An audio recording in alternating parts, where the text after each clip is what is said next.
Ampitiavana trano itoko klasy itoko vavy nitsidiana nitoko atrano amizao takariva izao ampitiavana ihany koa no anlorana ny arahaba ho antsika rehetra izay mbola tafiaraka aminay atao anatin'izao fampahalalam-baovao ny fahitalavitra matv izao manasanao ampanajana araka izany izahay anaraka izany hatramin'ny farany eo amin'ny tontolon'ny politika avy hatrany amin'ny isantarantsika ny fotoanantsika amizao takariva izao olona mipetraka hatrany ny fanontaniana eo amin'ny fifandraisan'ny filoha Hery Rajaonarimampianina sy ny filoha teo aloha Andriamatoa Marc Ravalomanana ary koa ny filohan'ny tetezamita Andry Rajoelina ny antokony izy ireo tsirairay izay tokoa dia samy nandray anjara tamin'ny fividianana be tanàna sy mpanolotsaina paritra saingy manana ny fomba fijery amin'ny firosoana amin'ny fametrahana ny idina ny fandraisana andraikitra io jerentsika ary ny fanadihadiana.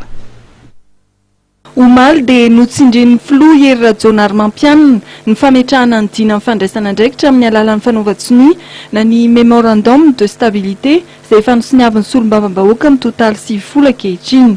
Ireo solombavam-bahoaka avy amin'ny antoko tiako Madagasikara sy ny avy amin'ny vondrona Mampara dia mbola tsy nanome fanapa-keviny amin'ny rosoan'izy ireo amin'ny fametrahana ny dina amin'ny fandraisana andraikitra. Eny, na ny fametrahana maro anisa miara-miasa amin'ny filoham-pirenena izay tompon'antoka amin'ny fampandrosoana amin'ny firenena. Nisy anefa ny fihaonana tamin'ny filoham-pirenena sy Andriamatoa Marc Ravalomanana ny alarobia 7 Aogositra lasa teo.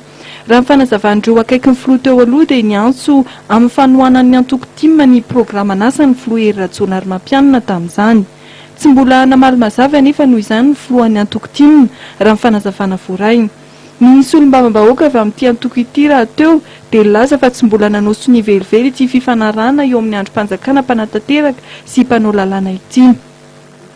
Ny vondrona politika Mampara ihany koa dia tsy mbola nameny teny farany amin'ity raharaha ity satria dia miandrandra ny fihaonana ny filoha Hery Rajaonarimampianina ireo solombavam-bahoaka avy amin'ity vondrona ity indrindra ireo izay miara-dia akaiky amin'ny Andriamatoa Andry Rajoelina.